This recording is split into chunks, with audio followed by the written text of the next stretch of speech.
The night was dark and silent, and the sky above the small town of Red Hill was filled with stars that blinked like tiny eyes watching the earth below. David Cole stood in the middle of his field staring at something he could not believe, a glowing. The object was falling from the sky fast and bright like a comet, but without fire or smoke. It was heading straight toward the woods behind his house, and before he could take a breath, the ground shook and a loud sound echoed through the land like thunder breaking the earth. David grabbed his flashlight and ran toward the crash site. His heart was beating fast, and he could feel the fear and curiosity growing inside him like a storm. As he reached the edge of the trees, he saw a soft green light glowing between the bushes. He stepped closer, and there it was, a large box made of silver and glass with strange symbols glowing on its surface. It looked otherworldly, like something from a dream or a nightmare. The box was humming gently like it was alive, and then it spoke. A voice came from within, not loud but clear and calm. The voice said, "David Cole, you are chosen." David jumped back, his eyes wide and hands shaking. The voice repeated, "David Cole, you are chosen." He had never heard anything like it. The box seemed to know him and call him with purpose. 5 years ago, David had been part of a space mission as an engineer. His ship had faced trouble in deep space, and during that time they had seen something strange, a massive alien ship, almost destroyed by an asteroid. David had risked his life to send a signal that helped the alien ship move before the asteroid hit.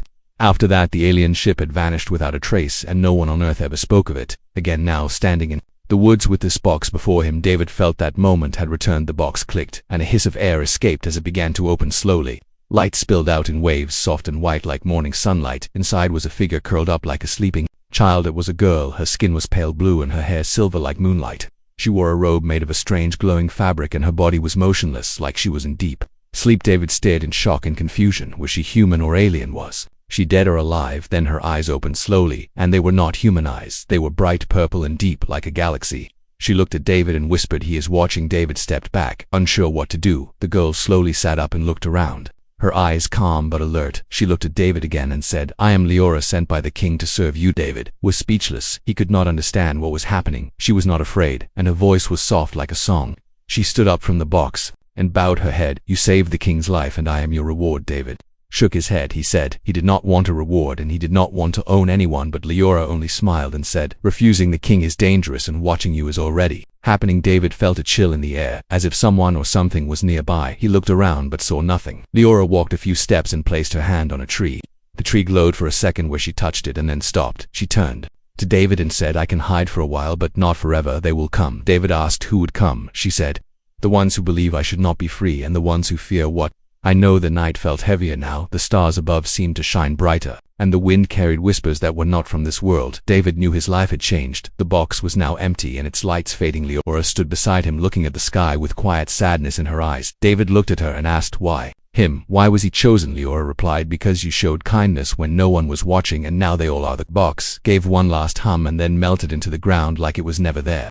The earth swallowed it without a sound. David and Leora stood in silence above them. The stars blinked again, and somewhere far beyond them a shadow moved. The morning light touched the quiet fields of Red Hill as David stood outside his house watching the strange girl from the stars walking barefoot in the grass, with her silver hair shining like metal threads in the sun, and her eyes glowing faintly like a secret waiting to be told. Her name was Leora, and she moved with a grace David had never seen in any living being, and even though her appearance was alien, there was something human in the way.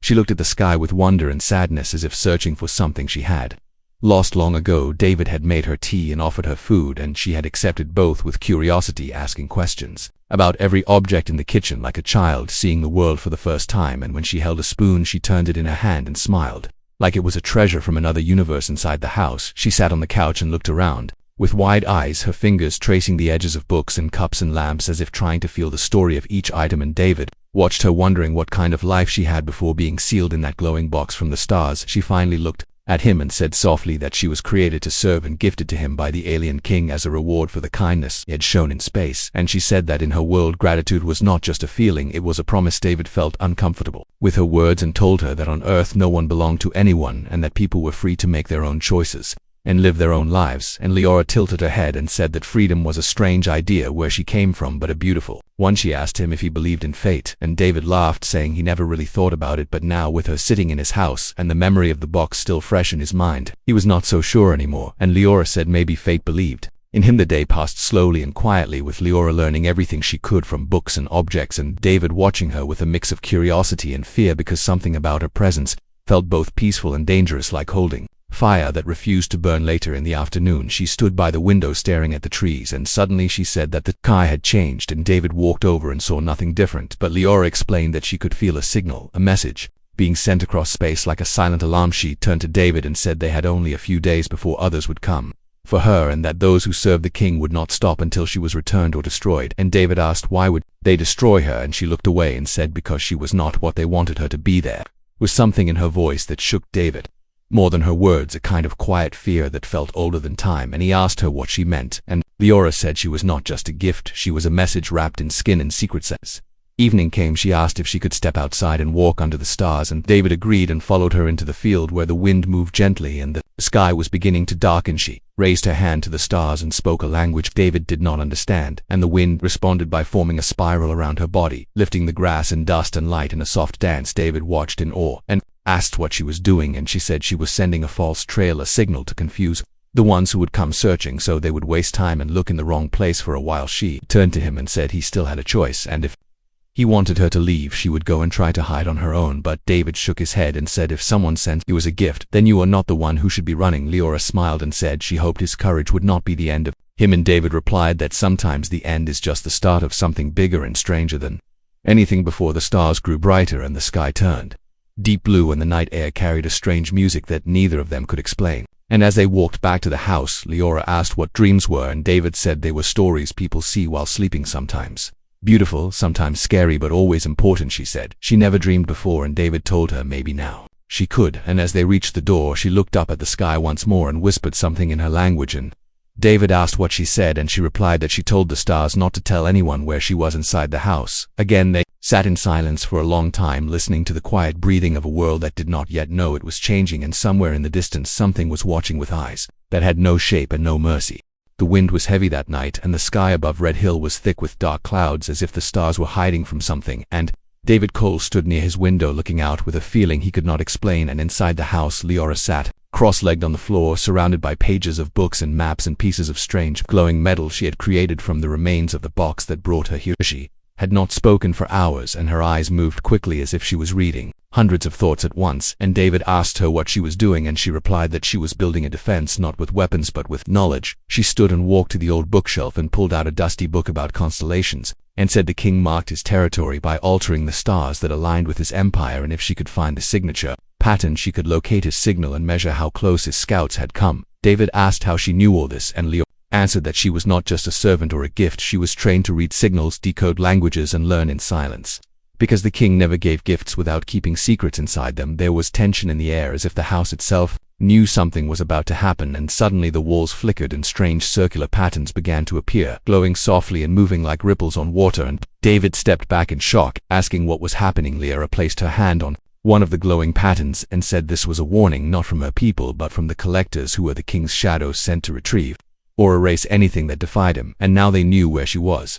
David felt a chill crawl up his spine and asked how much time they had, and Leora said not enough, but more than nothing, and she looked at him with eyes that showed no panic, only sadness, as if she had been through this before. She asked David to trust her, and he said he already did, but he wanted to know what the king truly wanted from Earth, and why her presence was such a danger. And Leora took a deep breath and said that the king believed in control through gifts, and if a gift was not accepted, it became a threat. She explained that humans had a rare energy inside them, something not yet understood by their own science, something the king wanted to harvest and control. And when David helped the alien ship 5 years ago, he unknowingly triggered an interest in Earth as more than just a distant world. David listened with growing disbelief and asked why she had been chosen to come, and Leora said she was designed for empathy, intelligence, and loyalty. But something inside her changed during the making, and she began to ask questions, and those questions made her dangerous. The night deepened, and Leora drew strange shapes on the wooden floor, using light from her fingertips, and the shapes floated in the air like holograms, and she pointed to one that resembled a bird with many wings and said this was the symbol of the first rebellion that once stood against the king. She said her creators had hidden knowledge from the past.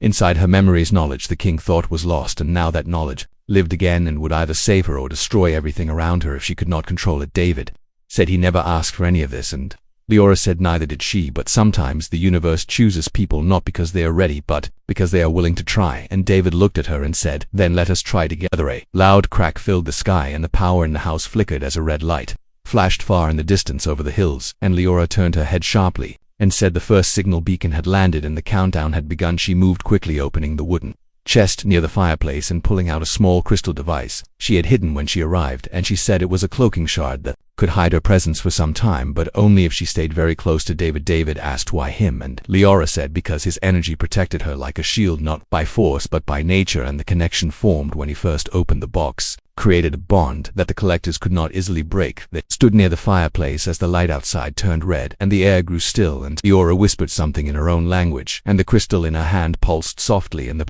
glowing patterns on the walls faded slowly. As if going to sleep, she turned to David and said they would come in dreams first, then in shadows, then in voices that echoed from places that did not exist, and he must not listen to them no matter what they said, because once they entered the mind they never left. David nodded and said he would be ready, and Leora looked at him with something close to hope and said she would begin the next layer of protection at sunrise and they would need to move before the second beacon arrived. Louder, and the red light above the hills blinked once more like an eye opening in the sky, and the stars did not return. The sky above Red Hill turned pale and colorless as the sun rose behind a layer of thick mist, and the silence in the air was strange, like nature itself had paused to listen for something unseen. And inside the small house, David sat near the window, holding a cup of untouched coffee, while Leora stood at the center of the room with her eyes closed and her arms raised as she whispered ancient words that shimmered like light. In the air, the house felt different now, as if it had grown older overnight, and the walls seemed to breathe with quiet fear. And David asked Leora what she was doing, and she said she was sealing the last signal leak, because even a single frequency could guide them directly to her. She looked tired but focused, and her voice carried the weight of a life much longer than it appeared. And David wanted to ask more questions, but before he could speak the sound came. It was not loud but deep, like a pulse in the ground, like something ancient was knocking from below the earth. And Leora opened her eyes and said they were here, not fully but close enough to be felt, and she walked to the door and placed her hand on the wooden frame and whispered again, and the wood glowed faintly before fading into silence. David stepped outside and looked at the sky, and he saw it, the thing he feared and expected yet could not believe was real, a black ship hovering above the hills, like a floating shadow without wings or sound, and its shape kept changing like smoke frozen in place. We stepped beside him and said it was a scout vessel sent by the collectors to scan and mark, and once the mark was made, others would follow, and they had little time before the first drone descended and began the search. David asked what the ship wanted, and Leora replied, not what it wanted but what it needed, because the collectors were not alive in the way humans understood life.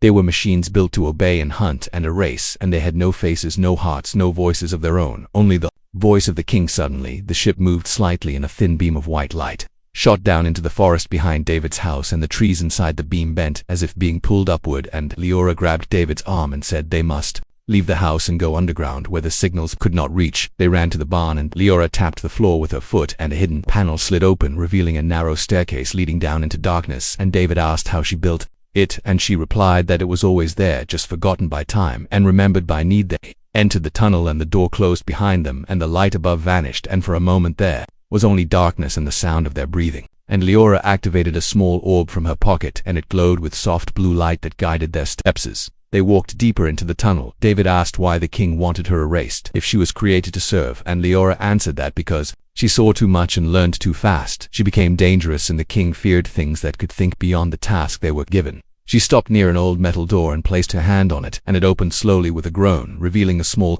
room filled with old equipment and strange writing on the walls. And David asked what this place was, and Leora said it was a listening post once used by silent watchers who had vanished long ago. Inside the room, Leora began placing small crystals on the floor, each one humming as it touched the ground, and she said the crystals would block the scanning waves for a short time, but they needed to move again before the second phase began. David sat on an old chair and rubbed his face, trying to understand the weight of the moment, and he asked her how long they could run, and Leora looked at him and said they could run for years or for days, but the truth was that running was not the answer. She walked to the center of the room and said she had to awaken the hidden code inside her memories, because it might be the only way to fight back. And David asked if it would hurt, and she said yes, but some pain was meant to open doors, not close them. Suddenly, the walls of the room shook slightly, and the crystals flashed red, and Leora said the first drone had landed, and it would now begin to search every life form in the area. Measuring energy patterns and comparing them to its target, she reached into her bag and took out a device shaped like a flower and handed it to David, saying if anything happened to her he must place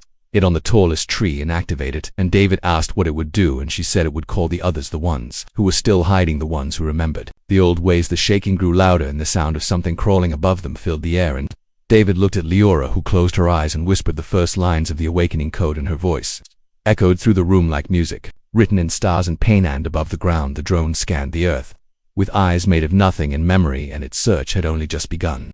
The air inside the tunnel was heavy like the breath of time, holding secrets that no one had touched for centuries, and Leora stood in the center of the hidden room with her eyes glowing brighter than before and her hands raised as if pulling memories. From the walls around her, David watched in silence as lights began to move across her skin like flowing rivers made of stars, and her voice changed, becoming deeper, softer, older, like it came not from her mouth but from a place buried beneath the galaxy. She spoke names David had never heard, names that echoed with weight and history and sorrow, and each word made the old machines in the room respond with flickers of recognition, as if they too remembered her. He stepped closer and asked what was happening, and Leora turned to him slowly, her expression calm, but her eyes filled with something that felt like fear and truth and fire all at once. And she said the time had come to show him who she really was. She touched her chest and a soft light rose from her skin, forming an image in the air, a star map shifting through space and a symbol glowing in the center. A symbol that looked like a crown made of flame and wings. David asked what it meant, and Leora said it was the crest of the royal line of Alari, the ancient race that once ruled the outer ring of the galaxy. And she said that she was born not in a lab but in a palace, built on clouds and fire, and her name was not just Leora, it was Leora Saloon of the House of Flame. David stepped back in shock and asked why she never told him, and she replied because truth was dangerous and identity was a weapon in the hands of the king who feared what her bloodline could.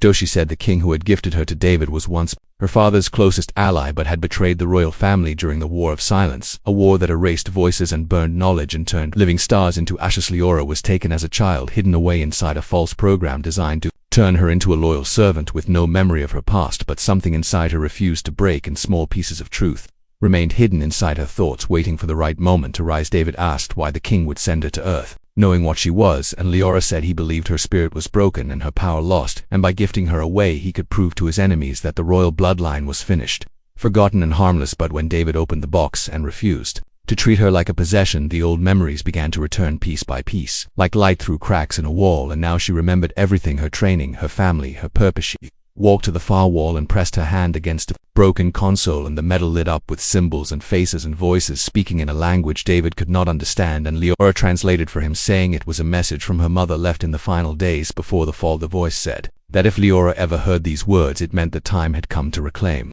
what was lost and to rebuild what was broken, and that the fire of their people still lived as long as she breathed. David looked at her with new eyes, not as a visitor or stranger, but as someone born from something much greater than either of them had imagined, and he asked her what she would do next, and she said she would stop running. She said the knowledge hidden inside her was more than memory, it was code and maps and keys to ancient technologies that could protect or destroy entire worlds, and she could not let the king continue to use fear as a crown. Outside the room, the drone passed overhead, scanning for signs of life, but the crystals still held strong, and for now the two of them remained hidden inside the silence of truth. David asked what she needed from him, and Leora said, not loyalty, not protection, but choice, because her path forward could only be built with trust, and he nodded and said whatever she chose to do, he would stand beside her. She smiled and said the awakening was only the beginning, and the real danger was yet to come, because the king would feel the shift in the stars and know that his mistake had awakened the last flame of Elash. Held out her hand, and David took it, and for a moment the room grew brighter as if responding to their decision, and the machines around them began to move gears, turning lights, flickering energy, rising like the heart of something once dead, beating again. Leora turned to the map and marked a location far from Earth, a forgotten outpost where loyal followers of her family might still be hiding, and she said they would go there together and gather the scattered pieces of the past. As they prepared to leave, the old room behind the walls began to hum with a new sound, not fear but purpose, and the light from the orb in her hand pulsed in rhythm with her heartbeat, and above them the sky trembled as the king turned his eyes toward Earth, sensing the spark he once tried to extinguish now burning brighter than ever.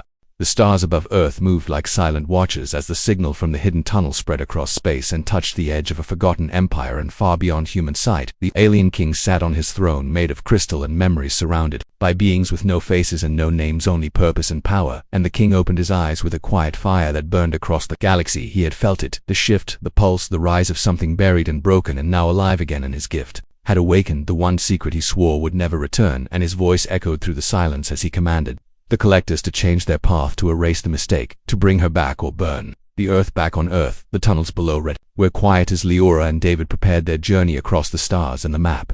Inside, the crystal showed a path through hidden gates and sleeping systems, and David asked if they could really trust the old coordinates, and Leora said trust was never guaranteed, only tested. As they packed the supplies from the listening post, Leora stopped and placed her hand against the wall and said goodbye in her language, and the metal responded with warmth, like it remembered her and forgave her for being late, and she turned to David with a soft smile that faded too quickly before they could take the first step. A voice entered the tunnel, clear and sharp, like glass breaking underwater, and it spoke David's name, not with hatred, not with kindness, but with something worse, with understanding. And David looked at Leora, who had already raised her gun. The voice belonged to the one who had been watching, a human envoy speaking for the king, a man dressed in black armor with silver veins glowing across his chest. And he stepped into the tunnel with no weapon in hand and no fear in his steps, and he looked at David like an old friend returning from a forgotten road. He said that king wished to speak and would not use force, and that a message had been sent directly to David's private device. And David checked his wrist panel and found the message glowing in golden light, waiting to be opened. And Leora shook her head, saying nothing good ever came in gold from the king. David opened it and saw a face he had not seen in 5 years, the king himself, regal, cold, beautiful and dangerous, with eyes like frozen stars. And he spoke directly to David with a voice calm and sharp like a blade wrapped in silk, and he said, "You were once brave.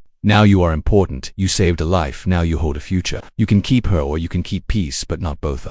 Message ended and silence returned, and the envoy stepped forward and handed David a small cube, saying it was a gift from the king, a reminder of what he had offered and what he could still offer if David made the right choice. And then he vanished like smoke before wind. Leora looked at David, her eyes filled with something that felt like hope and fear fighting inside the same breath, and she asked what he would do, and David said he needed time, but inside his mind the message repeated over and over like a whisper that would not die. They reached the old launch site hidden beneath the hills, and Leora began activating the dormant starcraft using the code from her memory. And David stood outside looking at the cube in his hand, glowing gently like a sleeping fire, and he thought about earth and peace and silence and safety. And then he thought about Leora and truth and danger and freedom. He walked to her and handed her the cube and said, "If we are running, we are not hiding, and if we are fighting, we fight for both." And Leora nodded and placed the cube inside the core of the ship, where its energy would feed the journey but not control it. The ship roared to life, and the ground trembled as old engines remembered how to fly. And just before they launched, a second message arrived, not from the king but from Earth Command.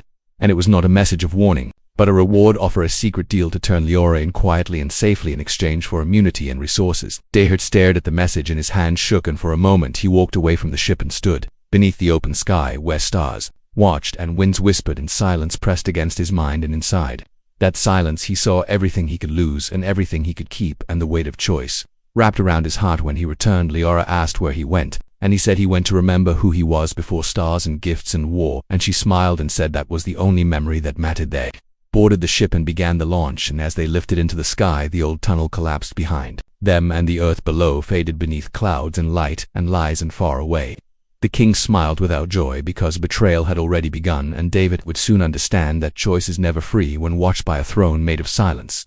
The stars opened like doors as the old starcraft cut through space, moving faster than memory and slower than fate. And inside the ship, David stood at the viewing panel watching the endless black filled with lights that danced like eyes and stories and warnings. And behind him, Leora moved with quiet purpose, her fingers brushing across glowing symbols that guided their path through forgotten systems. They had left Earth behind, but Earth had not left them, because the choice David made still echoed inside his chest like a question with no answer and no peace. And he thought of the king and the voice and the cube and the offer, and he wondered if silence was ever truly silent. We spoke softly and said the next jump would take them to the edge of the old LRE system, a place filled with ruins and signals and ghosts and maybe allies. And she said the collectors would follow, but only if they found the right thread, and for now the thread was broken. David asked what they would find there, and Leora said maybe a signal, maybe a survivor, maybe just the truth waiting for a voice to wake it. And David said, "Then let us be the voice, even if it shakes." The ship entered the new system, and the sky around them changed, turning gold and red and deep blue, as if the universe had bled across the stars, and a broken planet appeared in the distance, cracked open like an egg split by time and violence. And Leora said that was once the heart of her people, now silent and hollow, but not forgotten. As they descended, David felt something strange, a hum inside his bones, like a memory trying to speak. And Leora said the planet was not dead, only sleeping, and some dreams were sharp enough to cut. They landed near a ruined tower that leaned toward the sky like a question, and as they stepped outside, the air was thin but alive, and the ground glowed faintly with patterns that shifted when touched. And Leora walked ahead, slowly, like someone returning to a home both feared and loved. Inside the tower, old machines blinked weakly and walls whispered in fragments. And Leora placed her hand on a stone plate, and a voice responded, saying her name and her title and welcoming her back with a sadness that sounded too human for a machine. The room lit up and revealed a chamber filled with star maps and memory crystals, and one of them floated toward David as if called, and when he touched it, visions poured into his mind, images of fire and betrayal, and a young girl being hidden away, and machines arguing in silence, and a crown being shattered. David fell back, breathing hard, and Leora caught him and said the truth was heavy, but it must be carried. And he nodded and said he now understood why the king feared her, because She was not a threat, she was a mirror, showing him what he destroyed and what he could never be. Suddenly, the chamber shook and alarms cried in forgotten tongues, and Leora said they had been found and the collectors were above them, and David asked how, and she said betrayal does not always need a reason, sometimes it only needs a moment. They rushed back to the ship and saw the sky filled with dark vessels, moving like shadows with purpose, and the voice of the king returned, not through message, but through every speaker, every surface, every sound, and he said, I gave you a gift and you turned it into a war. I offered you peace and you chose rebellion. Now I offer you one last chance, kneel or vanish. David stood beside Leora and shouted into the sky that peace was never peace if built on silence and slavery, and the only war was the one already hidden behind the throne. The collectors began to descend, and Leora handed David a crystal, saying it was the final key, the last echo of her people's power, and she said it could open the gate to safety or unleash a force that would erase everything around them, and only choice could decide. David held the crystal and felt its weight and heat and memory, and he looked at the sky and at Leora and at the broken tower behind them, and he stepped forward and placed the crystal into the ship's core and whispered, not war, not surrender, only truth. The sky cracked with light, and the ships above paused as if time itself was caught between yes and no, and then everything changed. The tower glowed with ancient fire, and beams of light shot into the sky, forming symbols that wrapped around the enemy vessels, and the machines began to fall, not with fire but with silence, as if they remembered something they had been told to forget. The king's voice faded like smoke, and the last image was of his face, not angry, not afraid, only empty, as if he had finally seen himself clearly and found nothing. Leora stood in the light, with her hand over her heart, and said the crown was not a thing to wear, but a promise to keep, and she looked at David and said he had kept it without even knowing it was his to hold. The starcraft lifted one final time, and the tower behind them crumbled with grace and dust and peace, and the system around them opened like a new book waiting to be written, not by kings or machines, but by those who remembered that choice was the only power worth keeping. And so they flew into the unknown, not as servant and master, not as gift and owner, but as two voices rising through stars, carrying the truth across the galaxy, where silence had once ruled and now no longer could.